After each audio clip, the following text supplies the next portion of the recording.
राष्ट्रभक्ति ले हृदय में हो खड़ा यदि देश सारा, संकटों पर मात कर यह राष्ट्र विजयी हो हमारा। क्या कभी किसी ने सुना है सूर्य छिपता तिमिर भय से? क्या कभी सरिता रुकी है बांध से वन पर्वतों से? जो न रुकते मार्ग चलते चीर कर सब संकटों को, वर्ण करती कीर्ति उनका छोड़ कर सब असुर दल को।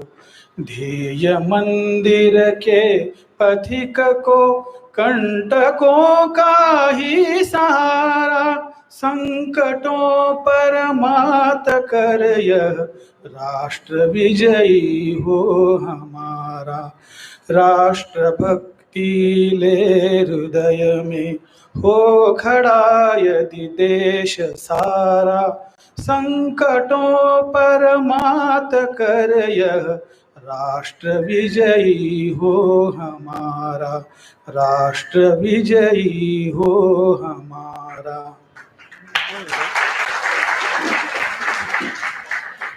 माननीय डॉक्टर मोहन जी भागवत, परम पूज्य सरसंघ चालक।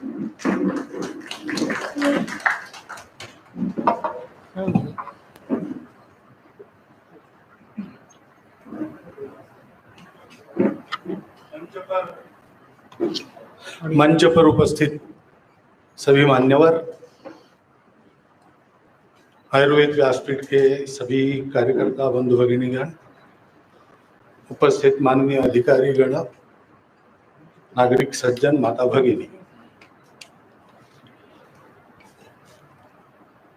कोरोना के चलते जो नियमावली है उसमें अपने आप को ठूस ठूस कर बिठाकर हम जैसे जीवन में चल रहे हैं वैसे इस कार्यक्रम में भी ऐसा ही चलना पड़ रहा है। प्रसंग बड़ा आनंद का है। आयुर्वेद व्यासपीठ का अपनी एक वास्तु खड़ी हो गई। तो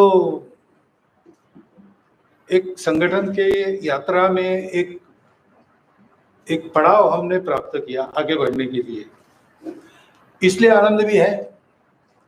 और हमने काम करते करते संगठन को यहाँ तक लाया कि हमने अपनी वास्तु खड़ी कर ली। ये जैसे एक आनंद का विषय है वैसे एक दायित्व का भी विषय आता है, और जिसका बहुत थोड़े शब्दों में आप सभी को स्मरण हमारे भूतपूर्व ज्येष्ठ कार्यकर्ता डॉक्टर वैद्य देव पुजारी जी ने आपको दिया है, उसी को मैं आगे बढ़ाता हूं। भवन यानी कुछ होना, या दूसरा भी अर्थ है कुछ न होना, दोनों बातें हो सकती। जहां कुछ होता है वो भवन है, अथवा नहीं होता भवन न तब भवन है, ऐसा भी कर सकते हैं। परंतु हमारा संगठन जो चला है उसका एक उद्देश्य है, और वो उद्देश्य संगठन के द्वारा ही प्राप्त हो सकता है। बाकी सरकार वगैरह वगैरह सारी जो बातें रहती है वो सारे उपकरण सहायक हो सकते हैं, लेकिन मुख्य उसका प्रेरक जो एक शक्ति के रूप में काम करने वाली और वस्तु है वो तो अपने संगठन के कारण लोगों का बदला हुआ मन ये है। और आज विश्व को आवश्यकता उसकी प्रतीत होती है। कोरोना आया तो उसके कारण बहुत सारा पुनर्विचार दुनिया भर में लोगों के मन में शुरू हुआ। तो इसके चलते, और ये भी ध्यान में आ गया आयुर्वेद का महत्व क्या है। अपने देश की विशेषता यह है कि जो भी हमारा उस समय का ज्ञात विज्ञान था वो आज से कम था, ज्यादा था, ये एक देखने का, अभ्यास का, चर्चा का, विवाद का भी विषय हो सकता है। लेकिन जितना भी था उतना हमारे देश में झोपड़ी तक पहुंचा था। वो उसका शास्त्र नहीं बताया होगा, लेकिन उसका जो व्यवहार है वो बताए। जैसे अदोष का काढ़ा यानी बक्कस या अडुलसा जिसको मराठी में कहते हैं, उसका काढ़ा ये और श्वास रोगों पर उपयोगी है। ये बात क्यों है, क्या काम करता है, वात पित्त कफ में कहाँ वो परिणाम करता है, ये सब मालूम नहीं है।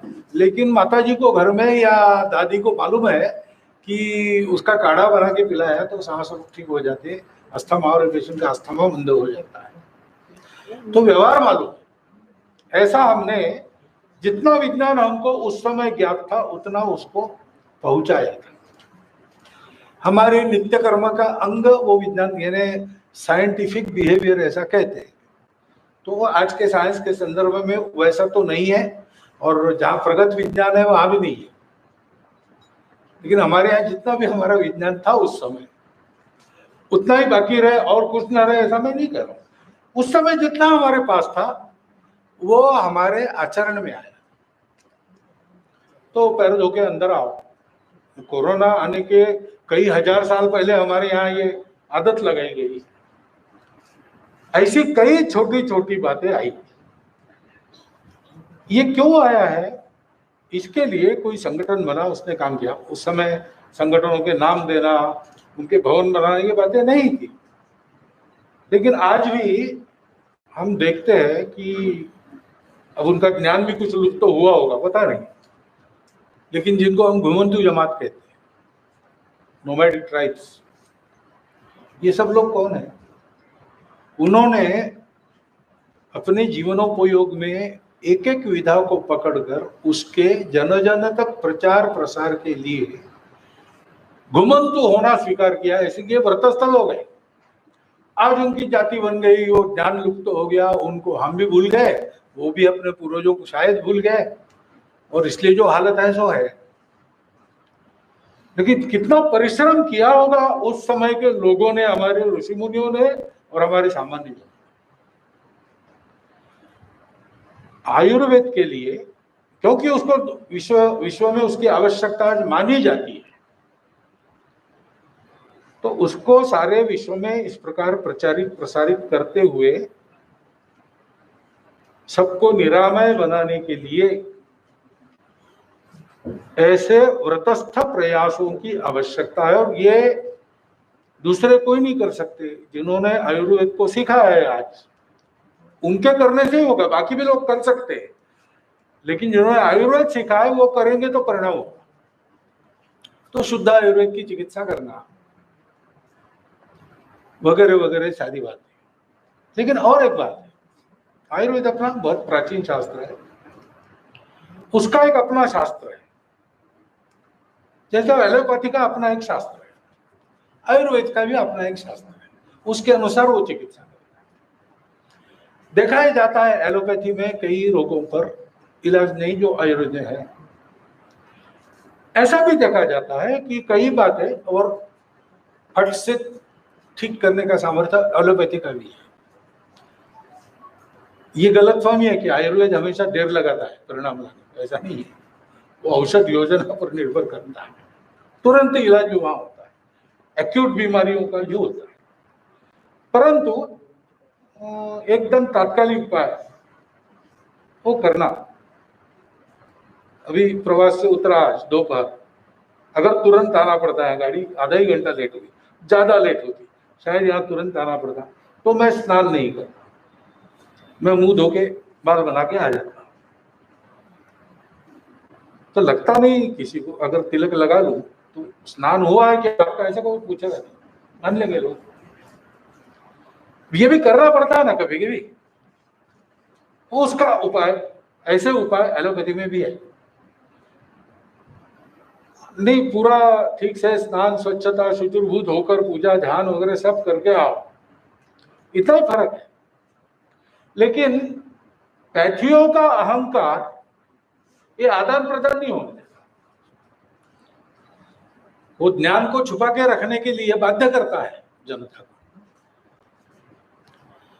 तो इसलिए ये आदान प्रदान भी अन्य पैथियों के साथ करना और अन्य पैथियों को भी ऐसा आदान प्रदान के लिए प्रेरित करना, क्योंकि ज्ञान इतना अनंत है, उसका कुछ पहलू हमने पाया है, कुछ पहलू और किसी ने पाया है। तो आज के युग में संपूर्ण मानव जाति का जो मिलकर ज्ञान है, पूरा का पूरा समग्र, उसका विचार करके हर पैथी में और क्या क्या हो सकता है, इसका विचार हर पैथी में होना चाहिए। लेकिन ऐसा अगर होना है तो भारत की अपनी जो पैथी है आयुर्वेद, उसको ही इसकी पहल करनी पड़ेगी। वही कर सकते हैं और उनके करने से बाकी विश्व अनुकरण करेगा। क्योंकि इसके लिए जो मानसिक तैयारी चाहिए, जो मन का बनना है इस प्रकार से, वो हमारे यहाँ है, बाहर नहीं है। ये सत्य बात है। फिर आयुर्वेद की विशेषताएं, दो विशेषताएं मुझे लगती है, यानी आप लोग तो सब उसके जानकार लोग हैं तो आप ज्यादा बता सकते हैं, लेकिन बाहर से देखते समय मुझे लगता है कि बहुत से प्रचलित पैथियों की, सबकी नहीं, बहुत से उनकी है, वो है स्टैंडर्डाइजेशन। बुखार एक शिशु को, भारत के एक व्यक्ति को, अमेरिका के एक व्यक्ति को, एक मान लीजिए इन्फ्लुएंजा के कारण कुछ बुखार वगैरह आ गया, तो सबके लिए उपचार समान है। टेक्स्ट बुक में सारी बातें हैं, शास्त्र है, उपचार है, और सबको वो देना, ऐसा है। उसके भी कुछ कारण है, उसका भी एक मायना है, उसका भी एक स्थान है। लेकिन आयुर्वेद की विशेषता है कि आयुर्वेद व्यक्तिपरक उपचार करता है, यानी यहाँ कस्टमाइजेशन, स्टैंडर्डाइजेशन नहीं।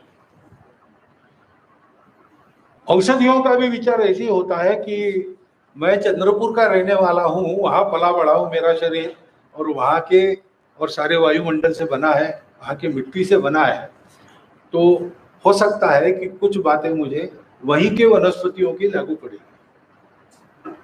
ये विचार अन्यत्र नहीं अपने पास है, और ये भी उतना ही सत्य है, अनुभूत सत्य है, शास्त्र है इसके पीछे।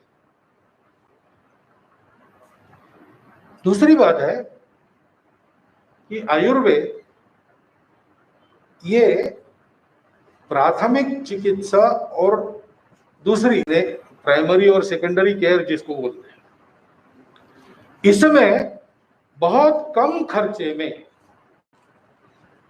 सबको उपचार दे सकता है। आज स्वास्थ्य और शिक्षा दो बातें ऐसी है कि वो सबको मिलनी ही चाहिए, क्योंकि वो पाने के लिए लोग कुछ भी करने के लिए तैयार रहते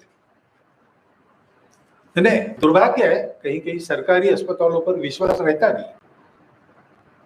कुछ अनुभव की बात है, ऐसा हुआ है इसलिए विश्वास नहीं है, और कुछ उसके कारण जो हवा बनी उसका भी है। इतने अविश्वास पात्र नहीं है हमारे सरकारी अस्पताल में, परंतु है एक वातावरण। तो मेरे परिचय के डॉक्टर ने और कहा एक को, भैया हृदय की शल्य क्रिया करनी पड़ेगी, मेरे यहाँ करोगे तुमको खर्चा बहुत आएगा, तुम सरकारी अस्पताल में जाकर कर लो, मैं जानता हूँ वहाँ ठीक होगी। उसने कहा नहीं, मेरा विश्वास नहीं, मैं अपना घर बेचूंगा लेकिन आपके यहाँ महंगी चिकित्सा करूंगा। इतनी तैयारी लोगों की रहती है अपने स्वास्थ्य को बचाने के लिए, वो कुछ भी करने के लिए तैयार हो जाए, क्योंकि वो आवश्यकता है, जीवन आवश्यक। तो ऐसा होने के लिए चिकित्सा उनके पास पहुंचने वाली, सुलभ और उनको सस्ते में उपलब्ध हो, ऐसी होनी चाहिए। वो अगर किसी को संभव है आज की तारीख में भारत में, तो आयुर्वेद को संभव है। होम्योपैथी की भी ऐसी विशेषता है, कस्टमाइजेशन भी होम्योपैथी में होता है और सस्ता भी है। और स्वास्थ्य ये बहुत बड़ी आवश्यकता है। अपने जैसे इतने बड़े देश में 7.25 लाख गांवों में 130 करोड़ लोगों तक अगर ये प्राइमरी और सेकेंडरी स्टेज पे चिकित्सा ठीक होने लगी, सबको सुलभ रही और सब पा सके, इतनी सस्ती रही, तो टर्शरी तक आएगा ही नहीं व्यक्ति। पहले ही बीज में ही उपचार हो जाता है तो रोग बढ़ने के पहले ही उसका ठीक हो जाता है, उसको आगे जाना नहीं पड़ेगा। इस आवश्यकता को देश की आयुर्वेद पूरा कर सकता है।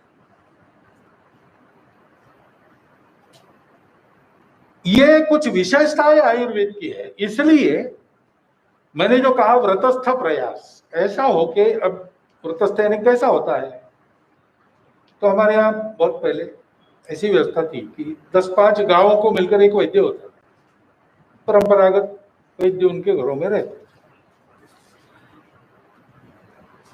वो निःशुल्क चिकित्सा करता था और वो 10-15 गांव मिलकर उसके जीवन में अपन की, उसके योगक्षेम की चिंता करते थे। वो व्रत के नाते करता था। कैसे करता था, तो उसको पता चले उन 10-15 गांव में कोई बीमार है तो बिना बुलाए वो पहुंच जाता था, उसका वो कर्तव्य था। और कोई बीमार है और आनाकानी कर रहा है तो उसको पकड़ के उसकी चिकित्सा करता था। देश का प्रत्येक व्यक्ति स्वस्थ रहना चाहिए, इसलिए वो प्रयास करता है।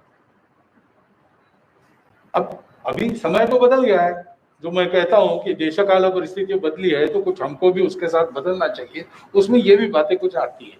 तो बिल्कुल वैसे तरीके से नहीं कर सकेंगे, लेकिन वही कर सकेंगे ऐसा नया तरीका कौन सा है, ये हम लोगों को खोजना पड़ेगा। और सबसे बड़ी इसी तर्ज पर आगे बढ़ते हैं तो आयुर्वेद की विशेषता यह है कि इलनेस का विचार बाकी जगह की पैथियों ने बहुत किया है, लेकिन वेलनेस का विचार मुझे लगता है केवल आयुर्वेद ने किया है। स्वास्थ्य वृत्त नाम का प्रकरण अन्य किसी पैथी के शास्त्र में, मेरा अज्ञान होगा लेकिन मैंने अभी तक नहीं देखा। आहार विहारों को कैसे रखना ताकि बीमारी दूर रहे, सामाजिक और व्यक्तिगत स्तर पर इसका प्रबोधन सारे समाज को देना, इन दिशा में अपने संगठन को बढ़ाते हुए हम चलेंगे इस दिशा में, तो फिर जो हम कहते हैं कि संपूर्ण विश्व को निरामय बनाने के लिए संपूर्ण दुनिया के चिकित्सा शास्त्र मिलजुल कर आयुर्वेद के साथ चलेंगे, आयुर्वेद नेतृत्व करेंगे।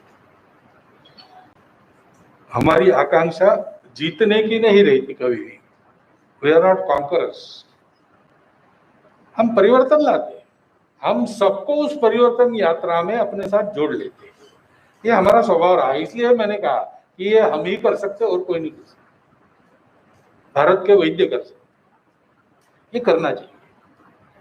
और ये करना चाहिए इसलिए जैसे एक अपने संगठन को आयुर्वेद के बारे में अपनी एक बढ़ने की नीति लेकर चलना पड़ेगा, वैसे ही हम सब कार्यकर्ताओं को भी कुछ बातें लेकर चलनी पड़ेगी। जैसे आप देखते हैं कि अच्छे अच्छे काम करने वाले तो बहुत लोग हैं, लेकिन नाम और झंडे का झगड़ा रहता है, कभी सज्जन लोग इकट्ठा आकर काम नहीं करते। क्योंकि एक बात है कि हमारा नाम हो, हमारा झंडा हो, दूसरी बात है कि मेरा मत ये है, ईसाक नीति की कथा तो प्रसिद्ध है ना, बकरे दो सामने आ गए, संकरी रहा, इधर चट्टान उधर खाई, अब टक्कर आएंगे वहां तो दोनों गिर जाएंगे। तो बड़े समझदार थे, एक घुटने टेक दिया एक ने, दूसरा उस पर कूद के चला गया। यहाँ ईसाक की कहानी खत्म होती है, लेकिन हम लोगों की मानव जाति की कहानी यही शुरू होती है। उनमें ये झगड़ा नहीं हुआ कि घुटने किसने टेके, हमारे यहाँ उसको लेके झगड़ा होता है, मैं क्यों, पहले तुम। ये जो संस्थागत अहंकार रहता है, व्यक्तिगत अहंकार नहीं रहता, ऐसा अपने अपने मत को लेकर, अपने अपने प्रतिष्ठा को लेकर रहता है। आयुर्वेद व्यासपीठ को और आयुर्वेद व्यासपीठ के कार्यकर्ताओं को इस व्यक्तिगत संस्थागत अहंकार के परे होकर ध्येय के लिए सबको कैसे जोड़ना, इसका प्रयास करना पड़ेगा। भवन बना है, भवन के साथ जिम्मेवारी आई, क्योंकि भवन ये एक पड़ाव है, ये हमारी मंजिल नहीं है, गंतव्य हमारा दूर है, गंतव्य बहुत बड़ा है। आयुर्वेद आज हम भारत के अपने शास्त्र को कहते हैं, लेकिन शब्दशः आयुर्वेद यानी स्वस्थ आयु बिताने के लिए जो जो शास्त्र है वो सब आयुर्वेद में ही है। वेद भी क्या है, अनेक ऋषियों के ऋचाओं के संग्रह है। तो वेदों का संग्रह बढ़ना, उपवेदों का संग्रह बढ़ना बंद हो गया, इसलिए जितना आज दिखता है उतना ही आयुर्वेद हमको मालूम है। बहुत कुछ हम भूल भी गए और बहुत कुछ नया भी है। हमारा आयुर्वेद एक स्वीकार मानसिकता में चलने वालों का शास्त्र है। आनो भद्रा कृतो यंतु विश्वता, संपूर्ण विश्व से अच्छी अच्छी बातें आए हमारे पास। हाँ, उनकी सत्यता की हम परीक्षा कर लेंगे, आंखें मूंद के नहीं चलेंगे, लेकिन हम उसको स्वीकार करेंगे परीक्षा के आधार पर और अपने शास्त्र का भाग बना लेंगे।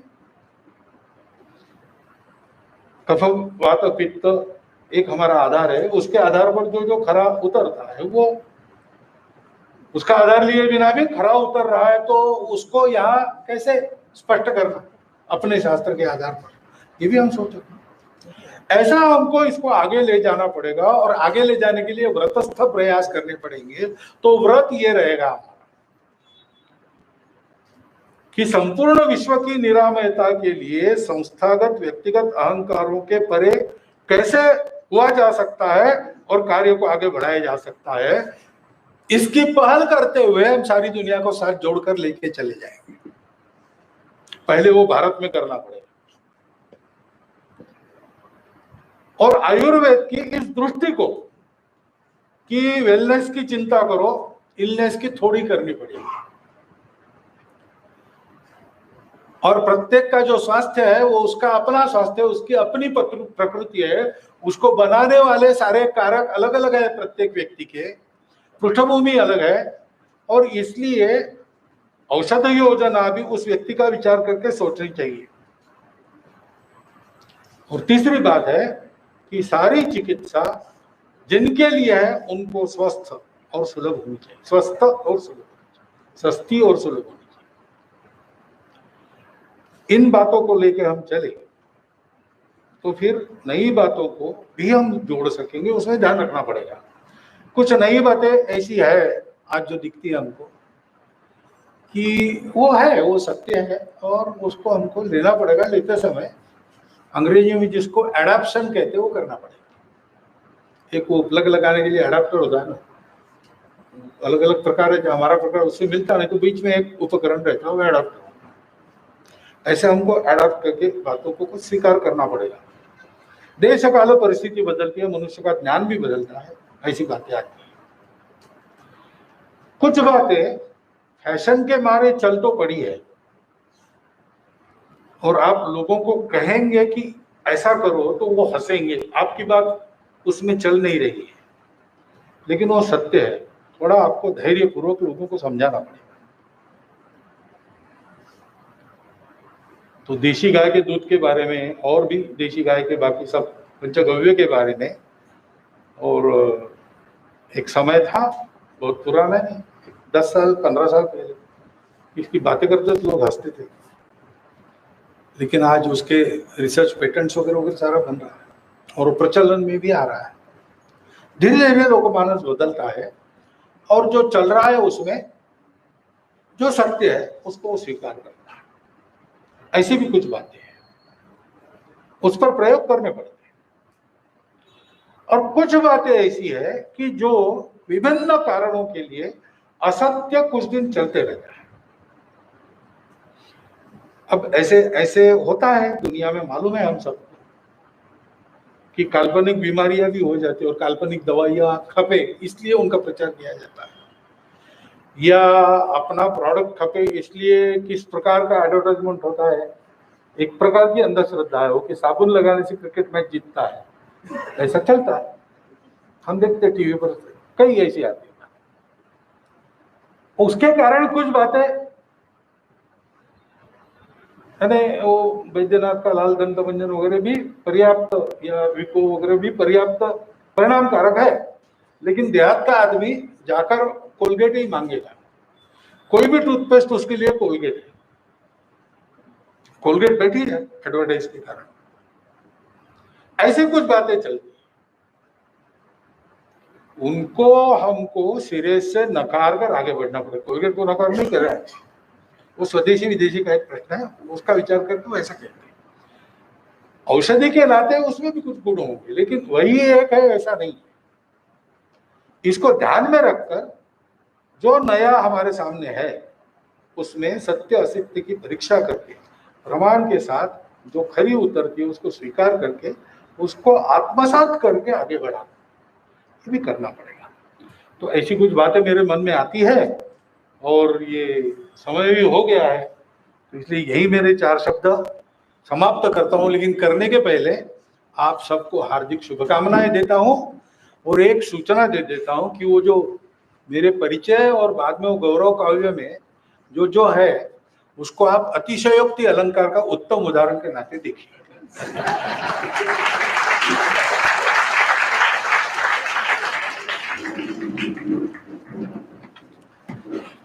धन्यवाद सर, हम उपकृत हुए। Subscribe to our channel by clicking the subscribe button. Click the bell button and enjoy the latest uploads from our channel.